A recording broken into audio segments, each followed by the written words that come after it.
اب دیکھیے ایک مسئلہ، آدمی اگر نیکی کرنے کو تیار ہی ہو تو اسلام کو ڈر لگ رہا کہ کہیں ایسا نہ ہو کہ یہ خود غرض ہو جائے.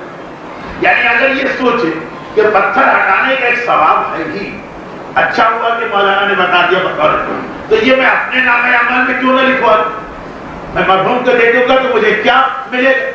دو اصول یہاں پہ یاد رکھیں. دو، نمبر ایک، اللہ کے یہاں جب کوئی چیز بانٹی جاتی لوگوں کو دی جاتی اور ہم لوگ کوئی چیز لوگوں کو دیتے ہیں، دونوں میں فرق ہے.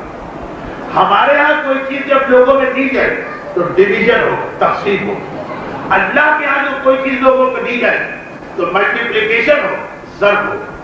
یعنی ہم جب چیز لوگوں کو دیں کم ہو، اللہ کے یہاں سے جو چیز لوگوں کو ملے گی زیادہ ہو. نہیں سمجھے آپ؟ میں مثال دیں. الحمد کا سورہ، ایک الحمد پڑھنے کا ثواب ہے، فرض کیجئے 1000 نہیں. ہمارے پاس 1000 روپے، ہم ایک غریب کو دینا چاہتے ہیں تو اس کو 1000 دیں، اور ہم 4 غریبوں کو دینا چاہتے ہیں پیسے وہی 1000. تو کیا ملیں گے؟ 250. جو ہماری چیز یہ جب تقسیم کریں تو جتنے زیادہ لینے والے ہوں گے اتنی یہ چیز چھوٹی ہوتی جائے گی، گھٹتی جائے گی. اس کا ڈویژن ہو. اللہ کے بالکل الٹا مسئلہ. ایک سورہ فاتحہ اس کا ثواب ہے 1000. ایک مومن کو آپ نے دیا اس کو 1000 ملے، 2 کو آپ نے دی یہ 2000، 1000 اس کو ملے، 1000 اس کو ملے. 5 مومنوں کے نام ایک ہی فاتحہ پر تو 1000 اس کو، 1000 اس کو، 1000 اس کو، 1000 اس کو، 1000 اس کو. ایسا نہیں کہ ایک فاتحہ میں 2 مومن آپ نے ڈال دیے تو ثواب 500 ہو گئے. ایسا نہیں، وہ 2 اٹھنیاں نہیں ہوگی، وہ کھلا نہیں ہوگا ثواب کا، ثواب بڑھ گئے. 2 ہے اسی 1000 کا ثواب 2، 5 ہے اسی 1000 کا ثواب 5 ہو گئے. 1000 ہے، ہم 1000 روپے لیں گے، 1000 آدمیوں کو بانٹیں گے، ڈر جائے گا. خدا کے یہاں جائے گا 1000 ہے لینے والے، اس کا ثواب 1000 گنا ہوگا. تو ایک تو یہ چیز ذہن میں آ جائے، کیونکہ بہت سے لوگ گھبراہٹ کی وجہ سے یہ برداشت نہیں کرتے کہ ان کی ماں یا ان کے باپ یا ان کے دادا یا ان کی دادی یا ان کے بیٹے کے سورہ فاتحہ میں کوئی اور شریک ہو جائے، وہ ڈر جاتے ہیں کہ ایسا تو نہیں ہے کہ جو میں ثواب دلوا رہا ہوں آدھا ہو جائے.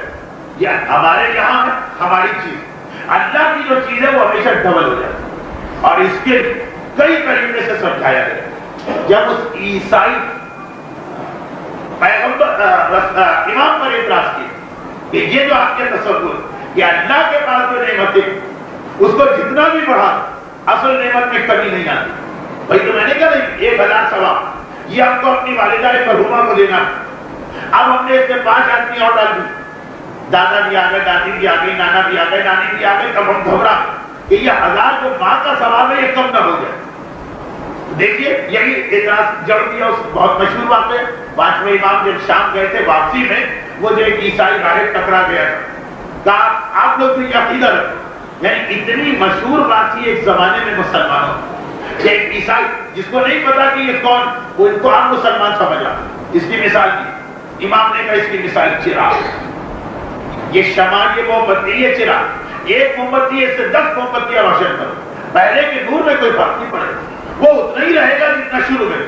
1000 موم بتیاں ایک پہلی موم بتی سے جلا، جب وہ ختم ہو جائے گا اس کا نور کمی آ جائے گی. جی نہیں امام، یہ مثال ہمارے سورہ فاتحہ کی. ایک سورہ فاتحہ میں کرانا ہے اپنے والد مرحوم کے، جس میں 25 نام ڈال دو، کیا کوئی کمی ہو جائے؟ جی. معصوم نے کہا یہ چراغ، جتنے چراغ روشن کر کے اس سے لے جاؤ، پہلے والے چراغ کے نور میں کوئی کمی نہیں. اور اکثر روایتیں اسی ایصال ثواب کے لیے لفظ آتا کہ اللہ اتنا اجر دے گا 10 آدمیوں کو بغیر پہلے کے ثواب میں کمی کیے. ایک جگہ امام نے مثال دی، ایک جگہ امام نے جملہ استعمال کیا. تو ایک اصول تو آپ یہ یاد رکھیں کہ ایصال ثواب چاہے مجلس ہو، کھانا ہو، فاتحہ ہو، اس کے اندر کمی نہیں آتی جتنے آدمی بڑھا. اسی بہترین طریقہ یہ کہ کسی ایک کے لیے کر رہے اس کا نام لیجیے، بالکل مومنین کہتے ہیں، ہر ایک کو ثواب مل گیا اور اس کا حق بھی ادا ہو گیا. ایک بات. اور دوسری بات جو میرا موضوع کہ اگر ہم کبھی کوئی نیکی کرنے جائیں تو یہ خیال دل میں نہ آ جائے کہ بھائی جب یہ نیکی مل ہی رہی ہے تو اپنے نام اعمال میں ثواب لکھ پاتے، کیوں ماں کو دے رہے، کیوں بھائی کو دے رہے. اچھا ماں اور باپ کو پھر بھی لوگ دے دیں گے، لیکن جو دور کے رشتے دار تو دوسرا اصول بتائے. دیکھیں کتنا بہترین اصول. معصوم نے کہا دیکھ اگر کوئی آدمی ایک نیک کام کرے اور اپنے لیے کرے، جو اللہ نے وعدہ کیا ہے وہ اس کو مل جائے گا. مثلا کہا کہ فلاں نیکی کرو تمہیں 70 حج کا ثواب ملے گا. آپ نے وہ کام کیا اپنے لیے کیا، آپ کو 70 حج ملے گا. امام نے کہا اور یہی نیک کام اگر کسی اور مومن کے لیے کرو جو زندہ، تو کیا ہوگا کہ یہ 70 ڈبل ہو جائے، 140. تمہیں تمہارے 70 مل جائیں گے، اس کو بھی پورے 70 چلے جائیں جس کی نیت تم نے کی کہ میں اس کا ثواب اس کو دے گا. اب آپ نے کہا میں زیارت کر کے آئے، اس کا ثواب میں اپنی والدہ کو دیتا ہوں جو زندہ.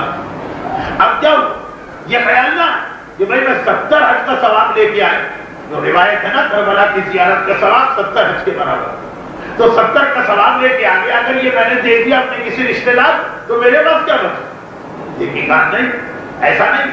جس طرح بھی آپ نے سنا ایک فاتحہ میں 10 نام ڈالے 10 گنا ہو جائے، اسی طرح سے زندہ آدمی نے زندہ آدمی کو ثواب پہنچایا، ڈبل ہو، اس کو پورا 70 کا ثواب ملے. تمہارا نامہ اعمال خالی نہیں، تمہیں اتنا ہی ثواب ملے اگر تم یہ خالی اپنے لیے کر دو. اور دیکھیے وہ وقت تو ہوا نا کہ جب اتنا ہی ثواب مل رہا ہے دوسرے کو پہنچا کر پھر بھی کہنا اس کو نہیں پہنچاؤں گا، میں تو خالی اپنے لیے ثواب لوں.